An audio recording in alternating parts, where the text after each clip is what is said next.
Welcome to the Wild Contemplations podcast with Kristin and Cori. We are journeying through the 64 gene keys across the next year-ish and speaking to what is illuminated by the sun and their programming partners of the earth, and then weaving in aspects of human design and astrology along the way, and of course, our own experience in life. So, this is a fun place to be if you are feeling any kind of way and you're unsure where it might be coming from. I think this is a great place to sit and contemplate some of those. So, Cori, would you like to say hello? Yes, I would. Thank you, Kristen. I'm Cori, and we are moving around the wheel as part of this adventure together. Last week, we contemplated the sun in the 21st gene key and the earth in the 48th. And actually, today we have a full moon in the 48th gene key. So I thought that maybe we would start by checking in with those energies after we take a few breaths together. And then we will move on to today's contemplation, which is the sun in the 51st gene key and the earth in the 57th. So we'll just start by grounding and coming together in this space with three breaths together. So if it feels good to close your eyes or soften your gaze, maybe bring a hand to the belly or the heart, just landing in this space together.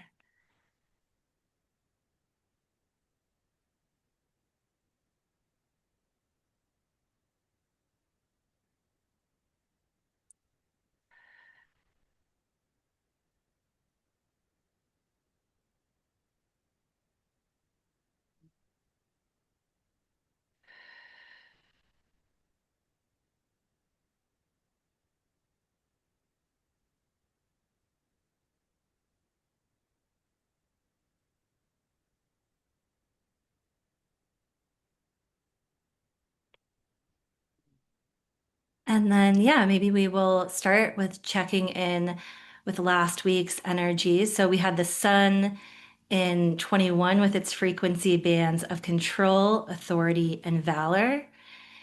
And the earth in the 48 with its frequency bands of inadequacy, resourcefulness, and wisdom. Hmm. So, I would say since the last recording, I have felt a little scattered. I feel like my energy has, like, there's all these moving parts around me, and I'm just trying to get a handle on them. Um, yeah, I would say that's probably the best representation, at least how I'm feeling in this moment, and in the past few days. I feel you deeply. Yeah, with a lot of moving parts and a lot of moving, like you can really sense that we are in spring here in the Northern Hemisphere. And the Aries season is really moving now. Um, and so there can be a lot of energy that's picking up. And I've been feeling into that as well. And a big part of what I've been feeling over the last few days actually has been a gift of this contemplation together, because my sort of question to myself is like, where do you want to be putting your energy? Or like, how do you want to be channeling what you can, quote unquote, control? What is your inner authority telling you? And so for me, it's actually, my mind is like, oh, let's move with this fast energy. But my inner wisdom is actually kind of tugging on me to slow down a little bit and to just like relax. Again, like we've been talking about with the earth being in the spleen, just being really in the present moment and giving ourselves the space and time we need to slow down and to be very present. Mhm. And yeah. I feel that. I have, since I love to be organized in my life, I'm a left quad in human design. So um, I always have a list each week that is, things that I need to do or accomplish. And I don't ever accomplish that full list every week. It's always about, you know, tuning in and seeing what needs to happen right now, or what do I feel most connected to right now? What do I want to spend my energy doing? But it's not from a heady experience. It is from a very body, or from an embodied space. So I definitely feel that energy being illuminated right now, especially. Um, and even today, before I got started, even though my mind says there's all these things I could be doing, I did Pilates and took a nice shower, and I eased into my day. I didn't rush into, I have all these things to do. I better hurry up and get going. It's still, my body is very much in a space of, we're going to take our time and nobody's going to tell us what to do. So, yes, yes to all of that. And still, again, like noticing the polarity here, right? I can sense the chaotic around me and have my body still guiding me into, we don't have to rush through this. There's nothing that we can miss, and that I can really lean into what I'm feeling and what I'm lit up about doing right now, and that will be enough. And I won't be behind.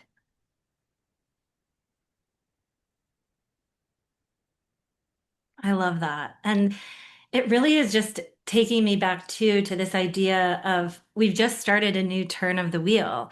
We're at the beginning of the season that starts everything. So it's like a newborn like energy. And there's just so much nourishment that we really need to give ourselves at the beginning of anything, to ensure that we're really moving from this place that is well taken care of, growing in the way that it needs to, like nourished and has that foundational, um, yeah, structuring that then allows it to go out and to do the different things and where it's feeling called and pulled. And I feel like that's kind of pulling us into this week's contemplation, with the sun in the 51st gene key with its frequency bands of agitation, initiative, and awakening. And this lives in the heart center of the human design body graph. It is the gate of shock. And in the I Ching, it's called the arousing. And then the grounding here, the programming partner where the earth will be, is the 57 with its frequency bands of unease, intuition, and clarity. And this lives in the human design spleen center, and it is known as the gate of intuitive insight. And in the I Ching, it translates to the gentle, or sometimes like the penetrating wind.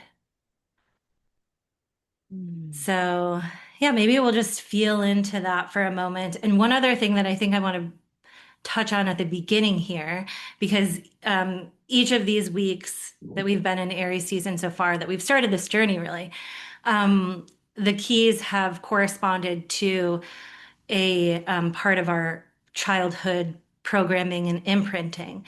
And this will be the final one, and it's speaking to our time in the womb.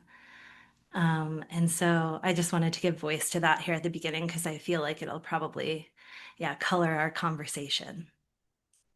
Mm.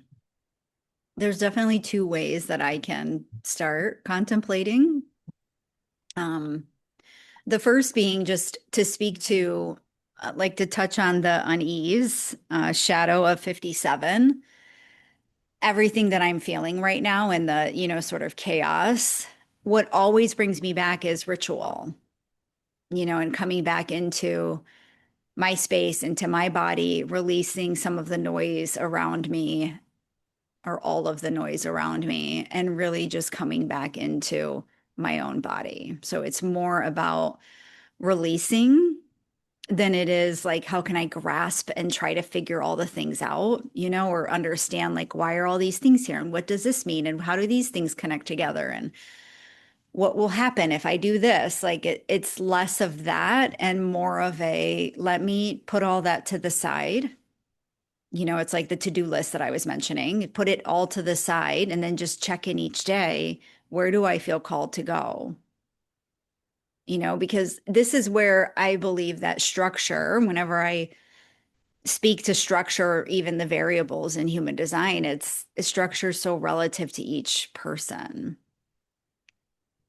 And so, although I create a list and I love checking things off the list, it doesn't mean that I have to go by that list, but it just provides this like this focus for me, if you will, for me to look at and tune into what feels good. And because sometimes when I'm dumping like from my brain, my to-do list, they're not things that are urgent or important. They're just something that needs to come out of my brain so that I can move forward with my week. So that's one place I can start. I'll stop there because then I'll go into the womb piece. Yeah, what's really coming up for me when you share about this is, yeah, the unease that's created by all of the things that the mind wants to accomplish, wants to do, wants to figure out, wants to have an order. Um, and I feel like your practice that you're sharing about of just getting it out on paper, again, not saying that you have to do any of that, but just taking it from up here where it's kind of like looping and maybe getting in, like standing in between your intuitive knowing and your intuitive whispers, or however that information kind of arises from within you. To get that out onto paper then creates a clearer channel to hear the whispers of the intuition. Because again, if we think about this, the gentle, the penetrating wind, there's a softness to it, a quietness to it that we can't necessarily hear if there's a lot of noise going on up here. And so I love that. And then it also ties into the 51 gift of initiative, because it's giving you a list of places where you can take that step, like where you can take the initiative towards whatever, wherever you're feeling called, but just like getting all of it out of here and putting it on paper. And then from there, feeling into with your intuition, where do I want to go from here? Like what on this paper is calling to me? And like you said, what are the things that are ready to move now, and what are the things that can wait or don't even need to really be dealt with at all? Um, so I really love that. Yeah. Yeah, I love that you brought this up because like the spinning in the head piece, because this is something that I've talked a lot about with clients and friends and about anxiety. Like when we get lost in these anxiety loops, one of the things that I learned early on in my journey when I was seeing a therapist was I started going to a therapist because I was in an accident and I had all this anxiety sort of come to the surface that I hadn't seen in 30 years. And so when it started coming up, it was very overwhelming for me and I couldn't sit still or relax. And so I started going to see a therapist. And one of the first things she taught me was just to express that I was feeling anxiety.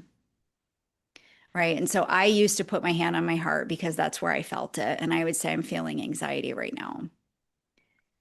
And the power of that is it takes it out of this spinning capacity and just releases some of the energy, right? Our voices are so powerful in that way. Um, so yes, we can write it down. Like if you're in a space of journaling, I always say from a journaling perspective, when you're writing about things you want to clear or things that are frustrating you, always like put the intention of energy clearing in your journal because you don't want to perpetuate the same energy over and over again. So yes, we can journal it, but when we speak that out loud, it adds such, it just gives an additional like force to the release. And then when we say it out loud in front of a mirror or in front of someone, that's even more powerful because now like we're allowing ourselves to be witnessed by ourselves or by another person. That releases the charge. And I've always said that despite navigating anxiety, like I got to a space where, she always said to me, don't push it back down. Just acknowledge that it's there and let it be there. And that was really hard in the beginning. Um, but I slowly learned to just let it be. And the less I focused on it, the more I could just let it be and the more that it was able to release. But what happens is we tend to just push it back down because it's uncomfortable. We don't want to feel it. But when we get that energy out, it creates space for exactly what you said, that clarity. And I always say from an intuitive perspective, as when I teach intuition, we cannot feel, sense, hear what we're meant to hear intuitively if we have the noise in our body, whether that's emotional noise, whether it's inflammation in our bodies, whether that's old subconscious wounds and imprints, like our work is in really releasing all of those so that we do have that clarity and that wisdom that can come through. It doesn't have a space to come through otherwise. And when we're super emotional and in more of a reactive state, that's more instinct than it is intuitive. So, When you were sharing about, yeah, speaking to the anxiety and just moving the energy, whatever it may be, from this like kind of contained place in the being to allow it to just have that release through putting words to it, through putting voice to it. Yeah, I was really thinking of emotions as well because I have an open emotional center, and so I think so many times I see how emotional energy wants to just move, but that it gets caught in this like loop or this like ping pong almost. And as you're talking, like I'm realizing that this is at all levels with anything that we're keeping inside. Again, we're not taking the initiative, and so it's creating this like agitation, right? This like um, unease in our being because it's like it's still there and it's just mhm, it's even kind of growing, right? Like I when you were speaking to the anxiety, I was thinking like if we just keep pushing it down, it's almost like it gets bigger and stronger than if we take some time to just be with it. And again, not trying to like change anything, not trying to make it go away. Or again, sometimes I think we would try to find something that would take it away from us. That's when we kind of go out and like look for ways to escape it or just to not have to feel it or experience it. Um, but there is just something so powerful about being with it and letting it be and talking about it and sharing about it. It takes the power away from it in many ways. mhm. Yeah. And the agitation is just a sign that it doesn't want to be there, right? It's like there's some level of control happening or need to understand it and dissect it, control it, whatever it is, that keeps it in this agitated state because you're not letting it move, right? You're the obstacle that's sitting in the way of it moving. And so it's just to inform and say, "Hey, I don't want to be stuck here. I want to be let go." And when you're talking about your open solar plexus, I was thinking about reflectors in human design and how they're all open. And what do we like? What I've noticed as I've met reflectors in my life is, I've noticed a lot of them who to me, like one of the biggest things I've noticed is that they're one of their biggest parts of their journey is to recognize that they're not here to hold what moves through them. Because when they do, they can't be that mirror of truth. They can't actually see the clarity because of all that noise and all the parts of them that they're holding that they're not designed to hold. Like we create that. It's like, what is our addiction to suffering? Why do we need to suffer through this stuff, right? Going back to the anxiety story, I used to tell people that I've never had an anxiety attack because I've always released the charge of the anxiety before it went into that spiral. Because our control, our feeding into it is what creates those big outbursts, right? Even withholding anger in our bodies. I've also experienced this, where my channel and I'm an emotional, and my emotional channel is in 1949. So it builds and explodes. And I've had these moments if I don't honor what I'm feeling or notice the signs. So for me, it's like passive aggression will generally come up. And if I ignore that and I keep just pushing it aside, and it can be the littlest of things that bother me, but as they accumulate and compound over time, here comes the Hulk Kristin, you know?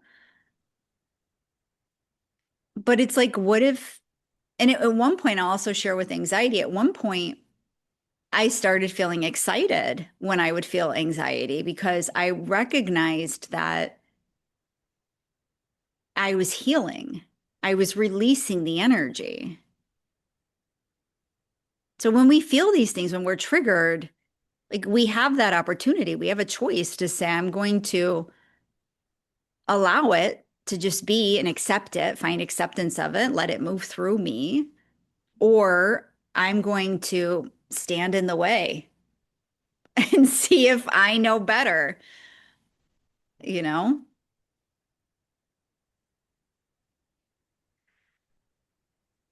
I really feel the city of awakening then, right? Because it's this process of looking at all of the things that are just essentially asking for our attention. So they just want to be seen. They just want to be, um, yeah, like witnessed, and then they can move on their way, like you were saying, and that's the clearing that happens that then leads us to this space of really seeing our true selves and the truth that is the clarity, because all of that other stuff is just layers. I think too with this 51 I'm just very much reminded of the kind of examples of like the lotus, right? Like no mud, no lotus, or like the diamond, like needing that pressure, like in order to really have that awakening or that diamond or that lotus to emerge.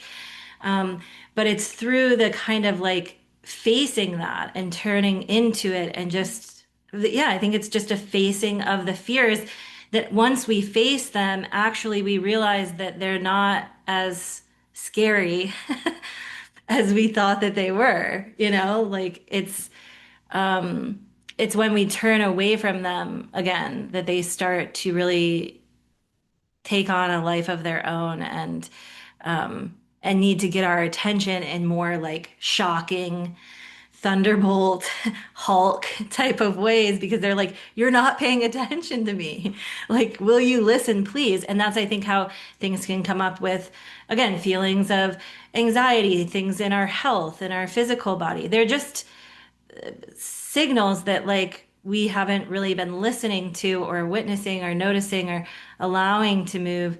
And so they're just trying to get our attention in these more like in your face ways because they feel probably that they don't have another way to get through to us. Hmm. And it also brings a bigger question of why would we be sensing, feeling whatever it is that's coming up as our trigger if it weren't meant for us to look at? Mm. Who are we to turn away from what's coming up in our body and say, that's not for me? That must be for someone else. When it's in our body, when it's physically manifesting in our body, in our mind, in our emotions, in our spirit body, like,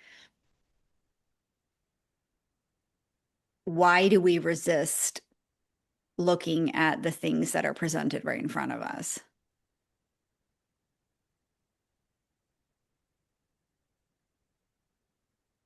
This Why? is such a powerful question to really sit with.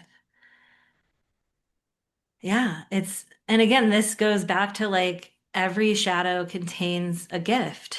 Like the gift is there for us, but we do have to go into the shadow to be able to see it, um, and to open up to it.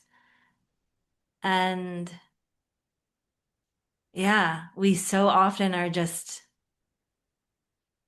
conditioned really to turn away from that. Um, and to keep it in the shadows and to keep it stuffed down. And we all have our own variety of things that are going to come up in our lives, the experience that we have, the imprints that we have, and some might feel more extreme than others. And I say that just to be real about it, but there's no comparison into, how one person feels in their experience versus how another person feels in theirs. There's no bad or worse. But I do know that there are people in my life that I have connected with that feel that their journeys are just like they can't catch a break, and to me, I look at them and I'm in just awe of how much power they have. Do you realize how powerful you are because you're being presented with some of the hardest shit? I get that.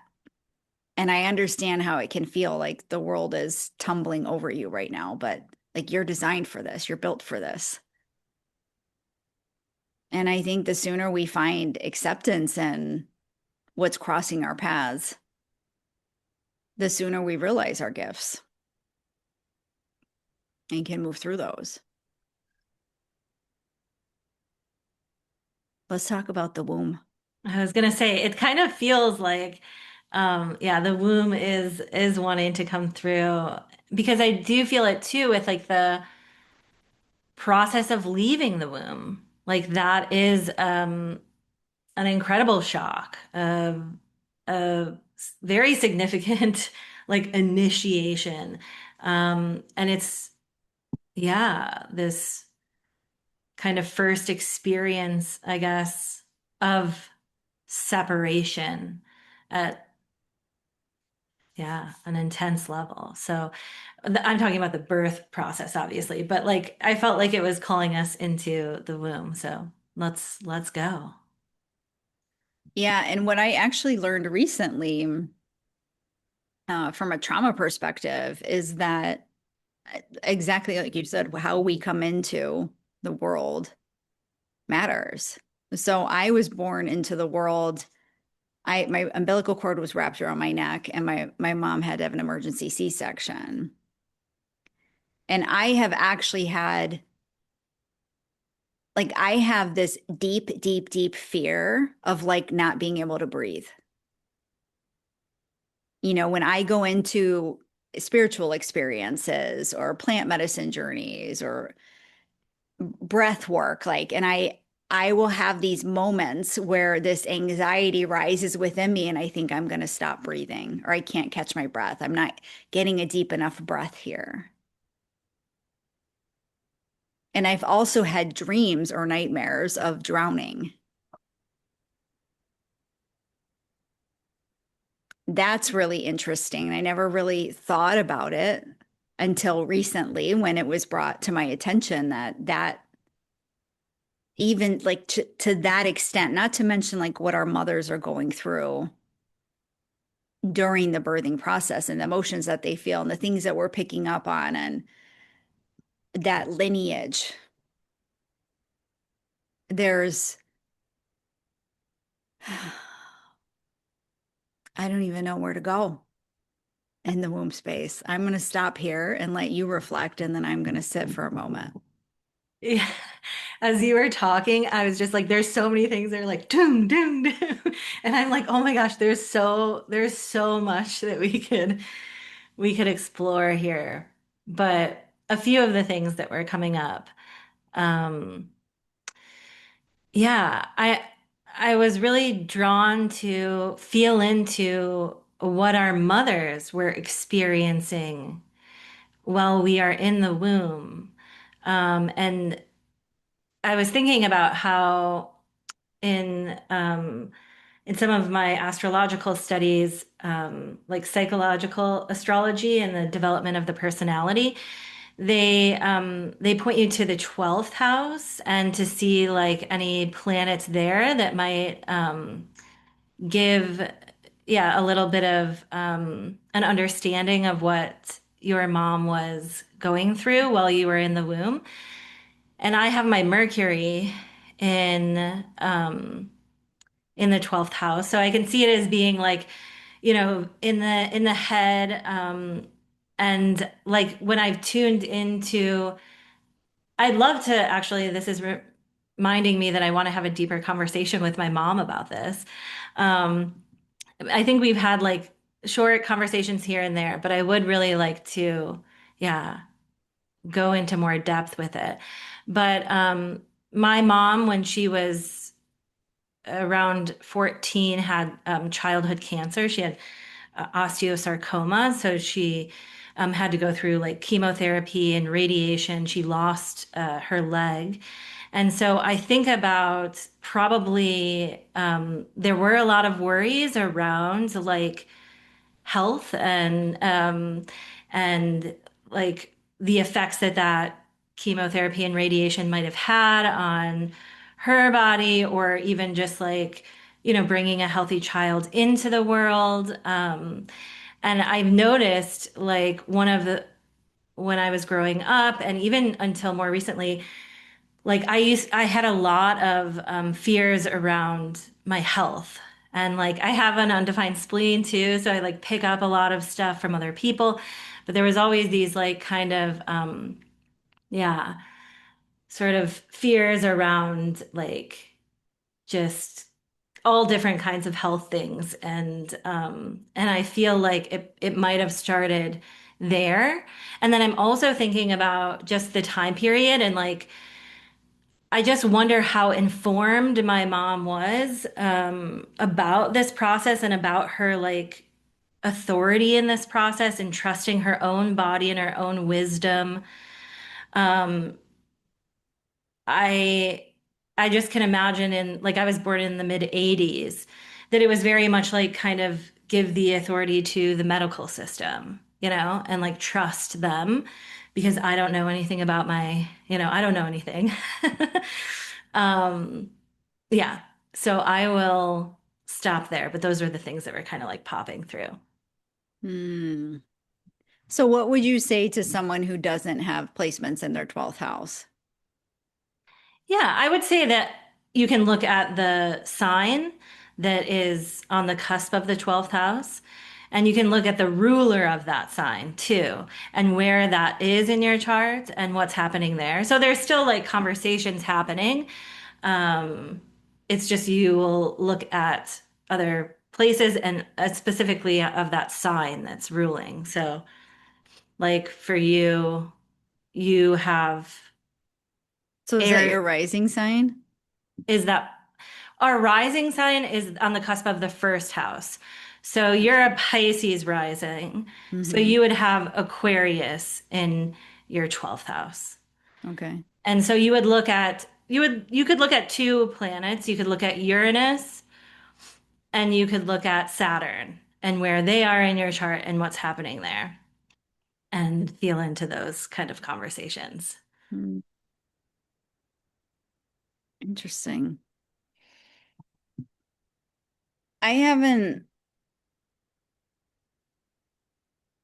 I haven't spent a lot of time reflecting on what it was like for me in the womb. Um, Knowing my mother, I mean, my mother is the oldest of four. She went off into the army, um, like right out of high school, which is where she met my father, actually, and they both met in the army in Germany. Um, but my mother has always just witnessing her over the years, she's always been, she's the oldest. So I'm the oldest too of the kids. I have one sister. And there's a certain bearing on the oldest kids, right? To have their shit together all the time, yeah, like to be the example. And I can feel my mother holding that pressure. And I also can feel that pressure that has built over time and the constriction of her own voice, how that's led to her acting throughout the years. Like I always say that we come into this world with like an energy capsule. And over time, we have these experiences, and little bits of that energy capsule get sucked up, right? From these imprints, from these cords that we attach, these energetic cords that we attach to other people, and we start to lose our own energy, right? And at some point, what happens is that capsule gets so filled with these imprints or other people in our life that we lose who we are. And then this like sort of battle of expression, like the Hulk that wants to come out, the um yeah, the like you can hear it, you can feel it when people speak and they're not saying what they want to say, right? And I've never thought about this from this perspective, but my work in the world, like my tagline right now is courage to be who the fuck you are in the world. And so much of that has to do with expression.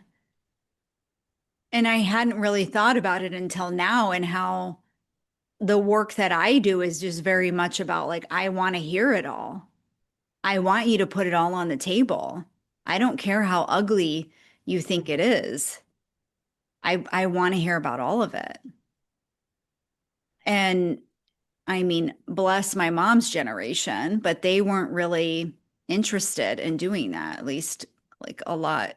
It's just I can't make a generic statement like that, but you can see through the generations that as, you get younger in generations, they seem to be more open to that evolution versus like the baby boomer era.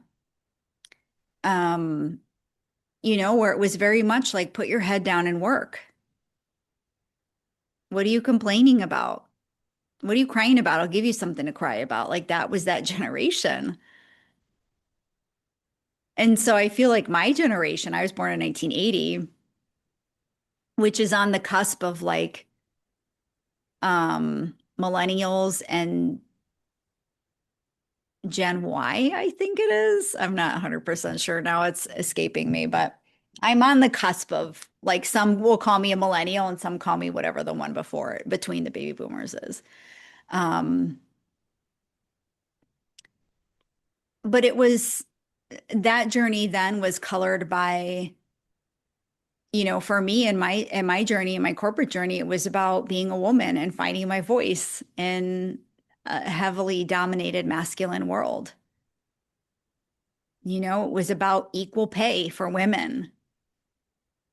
Um, it was about navigating these, like, it doesn't feel safe to say something, but I can feel this in the room and I need to say it. And then I'm going to say it. Am I going to be criticized for that, or am I going to be seen and recognized and celebrated for it? And it was always a mixed bag. So I lived in this world of, it's not really getting that consistent validation that it's okay to express your truth. It's okay to express what you see, which, I mean, I'm getting a little down a rabbit hole here, but coming to, finding out that I was a projector, it was very illuminating for me now in that world because I felt unseen a lot, and to this day, it's funny. My mother will say that I'm the strongest person she knows.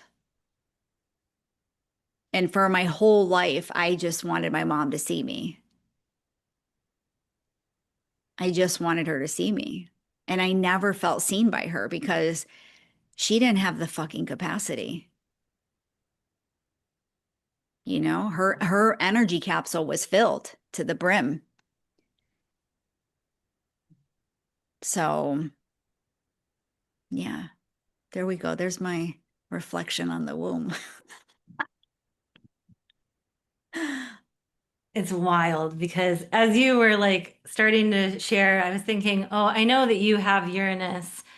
If we're looking at again where Uranus is in your chart, I know you have it in the 14, and the shadow frequency there is compromise. That was just the word that like kept coming up. And then the way that you were describing, like the experience that your mom had, which was very much like having to compromise one's own needs, wants, expressions, all of those things, um, to fit in or to be taken seriously or to just move through the world and feel, um, yeah, like safe. And then how you're like that's part of, and you just are going through your Uranus return, like, and how that's really like turned into your work in the world of not compromising that unique, authentic expression and really sharing it with the world. Um, and yeah, the way that that like is happening in the womb and then how it like plays out over a lifetime and then reflects back to the mother, like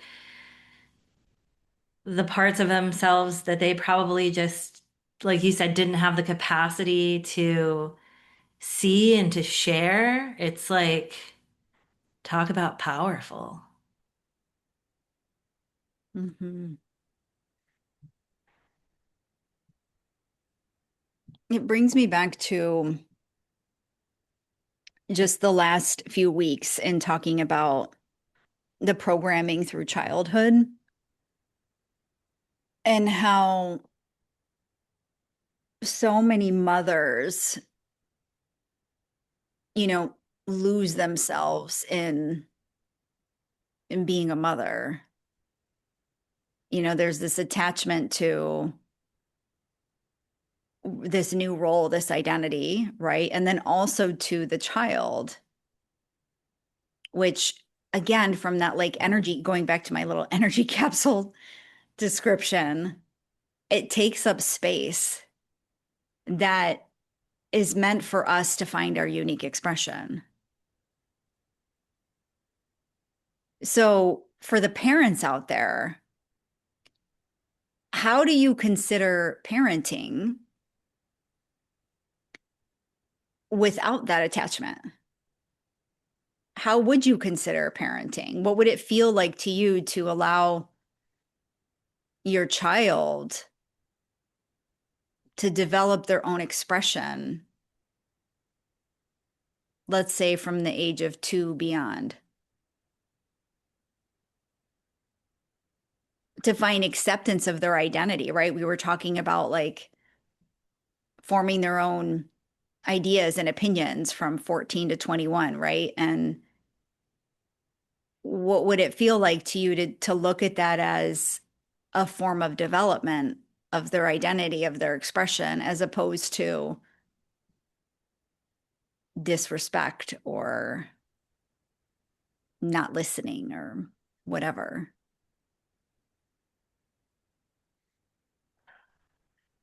And also what you're sharing, I think, is highlighting how essential it is for parents to like clear their energy capsule, so to speak, and really see and know themselves deeply because that's how you see and know your child.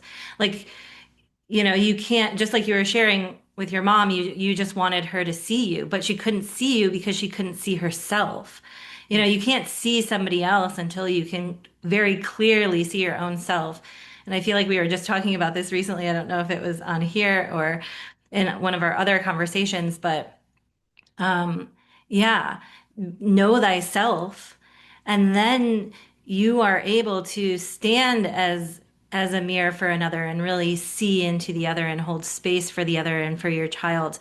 And that is, I think, the greatest gift that we can give our children. Um, yeah. And I think it loops back too to what you were sharing at the beginning of just like really moving through the agitations and the unease, those things that are coming up for us to look at, speak out loud, write down, whatever it may be, so that we can clear that space that you're talking about, the energy capsule, right? Because all of that stuff is taking up room in that, in our unique, authentic expression. So when we release that, it's like that diamond or lotus starts to really make itself visible. Hmm. And I'd actually just going back to rituals, I'd love to talk about ways of doing that. How do you release? And the first thing that I was thinking about actually when you were talking was that sometimes it's just a matter of that expression that I was going back to, just saying out loud, I'm feeling kind of angry about this right now. I'm not sure why this is here. I was supposed to be focused on this, and now this has come into my awareness. And why is that disrupting my space? And whatever it is, sometimes it's just about like having that expression. At least for me, because when little things like that happen, if something, sort of disrupts my flow and I just stuff it away and then continue on my flow, that's when it starts to build. And to be frank, if I stuff it away, what is that doing to my frequency? Is that really the frequency I want to be moving forward with, or would I rather just release it? So the next thing that comes up for me is, okay, then if I feel this agitation or irritation, going back to the breath, that's a very simple technique, right? Just breathing in what you desire and out what you are ready to release. Um, but I think for me, the biggest, coming back to the ritual piece, the biggest thing is not just pushing through it. I'm going to push that aside and just keep working, right? Because that, going back to the womb, like that's my mother's and generations before trauma. Just put your head down and work through it. Don't get emotional at work. It's not appropriate to get emotional at work in corporate, in the corporate world. I'm not there anymore, but these are the things, right? We have systems in place that reinforce that. So if you're engaged in one of these systems, then how do you step away from that? I was even talking to one of my clients recently, in that, if you're feeling like if you're booked back to back and you run into something that is unexpected, like in between sessions, and you need a moment to reground yourself and recenter yourself, take that moment. It doesn't matter if you're going to be 5, 10, 15 minutes behind now in your schedule. Would you rather do that, or would you rather come into it and be of service to someone in a frequency that's just not aligned with your highest and best self? when someone is desiring to be in your frequency in that exchange of energy, wouldn't we want to put our best energy forward? So why do we do that? Why do I do that? Why do I just, I'll deal with it later? You know, and I still do it to some degree. Sometimes I stop and I clear it, but sometimes, I'm not going to lie. Sometimes it has to get to a point where I'm like, I can't take this anymore. I just got to clear this energy. And then I sit down and do a huge clearing. And then I'm like, why didn't I do this earlier? I feel so much better now. And just to share with everyone, like my simple way of doing that is like if I notice that I'm stuck, I'm not moving, I'm getting in my own way, then I'll just sit down. What am I afraid of? Why am I not taking this action? And sometimes it might start heady, but it eventually moves into my subconscious. And then I'm asking my superconscious, how do I, like, what's the truth of this? Because I'm essentially asking to rewire what's stopping me. What's the truth? And I'm allowing that to sit in and resonate so that I can start acting from the superconscious instead of my subconscious fear. So that's just one way that I'll do like a big clearing, but it ends up being huge energy clearing. And I just feel like I'm on a whole other level when I finish it. But how do we like what are your practices for releasing the agitation and unease? Certainly, a big one is, yeah, finding time to myself to come back to my breath, come back to my body, just like deep listening. Um, and again, kind of clearing. Like I usually do it through, like an energetic waterfall or, making my connections with the earth and with consciousness and feeling that move through. I like to move through the chakras a lot and just through my body. Honestly, my practice is like always evolving and changing. Like little things will come up lately I've been, just like coming to my body and saying, like, my body remembers its truth and its lightness, and each and every cell of my body, like, comes into communication and balance and harmony now. Just ways for me, I think it comes a lot to balancing, like coming back into my own unique balance. And then lately, what I've really noticed is like huge clearing when I'm stepping through fear. So just like doing the thing, just one little tiny step in that direction.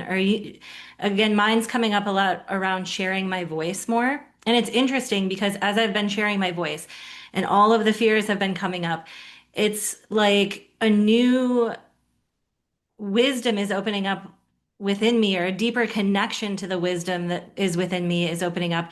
And it has very much like connected me more deeply with my womb and the wisdom that I just am thinking about the 48 that we were contemplating last week and where the full moon is and that well and that depth. The 48 is a very yin energy. And I think it really actually connects deeply with the womb too. And this, like, I mean, I was just on a call earlier with some friends, and one of my friends has a little baby, a magical baby growing inside. And like she was just sharing how, like, she's listening to what she needs for herself, but everything else that's happening is just it's happening. Like the miraculousness of the womb to bring life into this world is like, what? And I think it also connects to I've been feeling a deep connection to the throat, like between the womb and the throat. And again, the more that I'm like stepping through the fear, putting words to the fear, sharing about the fear, that it's releasing itself and then, yeah, coming more into center and into the depth of my own being. Mhm.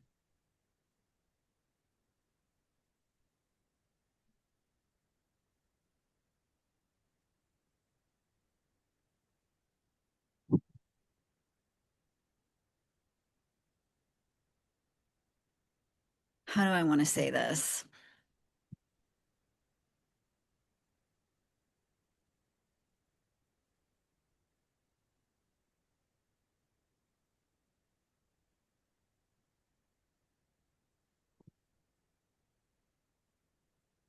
I don't know. I lost my train of thought.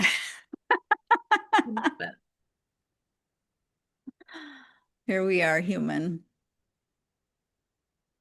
I think I remember now. This is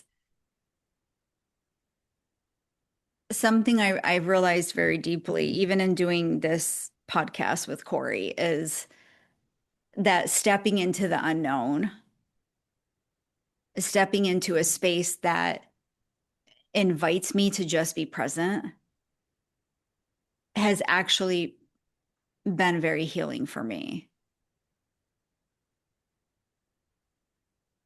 And it also builds this deep self-trust within that no matter what happens, I can show up and see myself, witness myself. And that's what this is, right? These are contemplations that I am just being invited to look within and reflect on what is the energy that I'm feeling. This is a ritual in and of itself. How am I feeling this week? What's coming up for me in these topics? And as an emotional in human design, I know I've said this to Cori, maybe I've said it on here, I'm not sure, but sometimes I think as emotionals, all we have to do is bring awareness to the thing or have a conversation or have a thought about a moment, about an emotion. And that alone will allow the energy to start moving. There's nothing we have to do. It's what it brought up with your friend being pregnant. Like she's just attuning to her body and letting her body be the magic, right? And being a voice where she needs to be a voice and express something that's coming up in her body, sure. But that's really all that this is, right? That's all that life really is. And I think it's becomes very clear to see that when we are quiet and when we're present and we've detached enough from the noise and chaos that's all around us to see truth, to see that clarity. It's never failed me. My mind has failed me. My intuition and guiding from that space has never once have I felt I made a mistake doing this. And that's really beautiful. But that allows me to release the unease, the agitation. Just finding that moment and actually, like you said, stepping forward with the fear, right? I'm just going to show up in this space and I don't know what's going to happen. I don't know what we're going to talk about today, but I'm just going to be here with myself and be present and speak from my heart and be vulnerable. Maybe share some things that I didn't expect to be sharing and trust that someone out there needed to hear it as much as I did.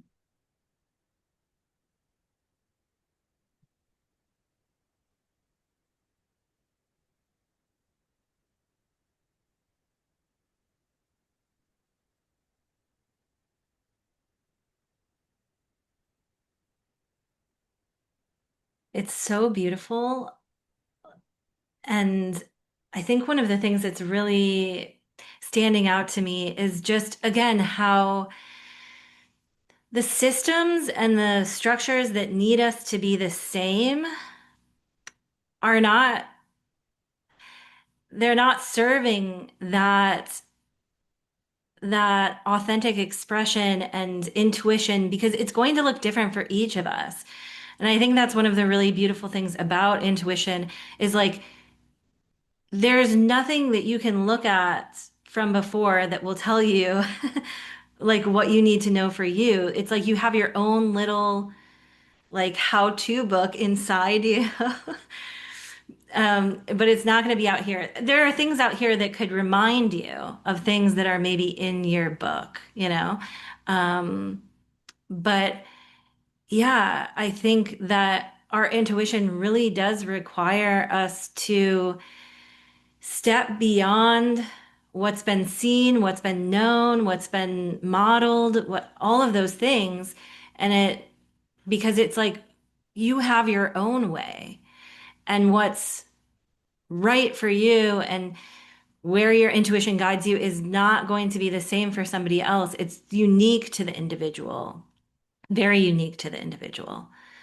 Um, and I think that's why we're starting to see a lot of those systems and structures that were like rooted in homogenization and hierarchy, like this person knows and these people need to listen to what this person says, or you know, like we all need to do things the same way. It's just not going to work anymore. Because the way that each of us moves is has its own innate inherent wisdom and we already know it from the time that we are in that womb. And I think like you were sharing about like the way moving forward and I think you know parenting and education and all of these things is actually going to be like taking a step back and letting that wisdom unfold without all of the like, you should do this and you should do that, because each person has their own unique blueprint and plan. And that's the puzzle. Mm-hmm. It just prompted this idea, like, what would a school system look like if we had the kids teaching? What are you teaching us today? And seeing what are they curious about? And I've worked with a lot of different business owners. Um, and something that I work with them a lot on is how, like, what is the vibe of your business? What is the culture of your business? And when you hire, instead of hiring for here's the job description, what if you shared the culture and you asked someone, how do you fit in here? How do you bring value to this? Where do you see yourself fitting in here? How do you see yourself being a part of this little puzzle? It's something when I was in corporate, actually, I was working on actually revamping job descriptions and removing things like education requirements for software engineers because we have genius kids who know more about computers than adults do or people with degrees. So why are we constricting the requirements? You're leaving these, computer genius kids on the table that could that can do amazing things for this company, right? And it started there. And then I started with, well, if you could come to work and love being here every day, what would that be? And create your own job description. And so that's kind of, now followed me into my entrepreneurial space when I work with business owners and hiring because so many businesses hire for need and they go into that system mindset, right? Like you said, like here's our system and this is the part that we need. But they're so tunnel focused. And what happens is then that system starts rolling and they might be producing results, but then the culture is just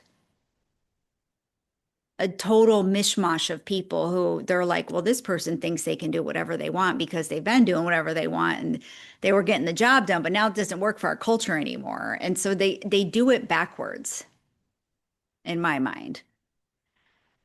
And so many companies are scared to even look at that because they're afraid of losing all their people when they actually decide this is the culture that we want. This is what's supportive for our brand. And all of you don't fit that, but we hired you. Now we have to let you go. They're so afraid of that.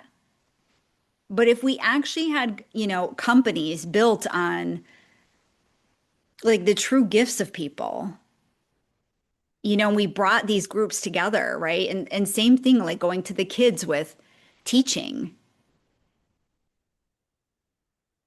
My intuitive sense with kids right now is that kids like I feel like we need to treat them as adults right now and have these adult conversations, right? Like what is coming up? What made you so angry right there? Not why are you misbehaving? Why are you need to stop right now? Like I'm going to put you in timeout. We're going to go home. You're not going to get toys, like whatever the fuck it is. But it's a walk me through what happened there, right? And kids hold so much wisdom. I mean, me at a young age, I knew when my parents were getting divorced before they even told me they were getting divorced. And I remember them sitting us down and I was like, this is not no surprise. Because I was like a fucking adult and I was like 9, you know? Like what would it look like if we flipped it around? That was a whole rabbit hole. No, I love it so much. I'm like over here, like for the people that can't see the video, I'm over here like cheerleading because this is the future that I see. I mean, this is the future. I know that the children will be the teachers. The children will lead the way because again, they come into this world already with all of the wisdom, and it's just about stepping out of the way and letting that unfurl and unfold. And two, I think what's going to be happening more and more, it's already happening, but I think it's just going to become more of a thing, is they're coming into this world remembering where they came from before. They're going to have deep, deep wisdom that spans lifetimes and lineages. And yeah, there's not going to be that same veil of forgetting that has been there for such a long time. And then, yeah, with the businesses and with the yeah, the way that we work in the world is changing, and everything that you described is what is going to be the businesses that flourish. Is going to be again creating these, I guess, smaller puzzles, right? And like, how does each person come in and fit into this vision that we have, this culture that we have? And moving from that, instead of like, this is what we want and this is what we need, and you need to fit into this. It's like, no, actually, how do we even know what we want and need? We kind of have this overarching vision, and then we find the little pieces that come together to create it, through being open and again, knowing that we're like pulling in the people when we get very clear on that intention.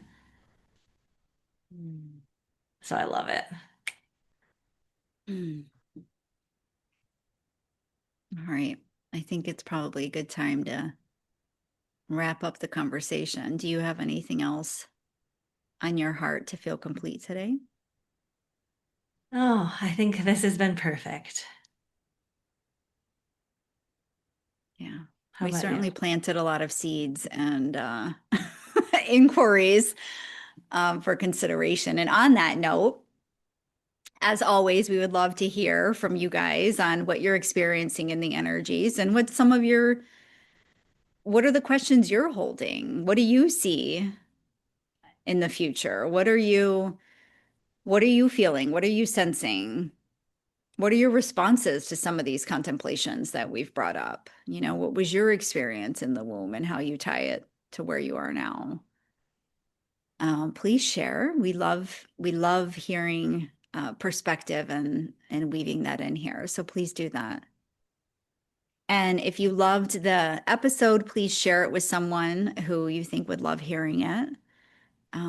Help us spread the word. Help us get more people thinking outside the box. So thank you for being here. We will see you next time.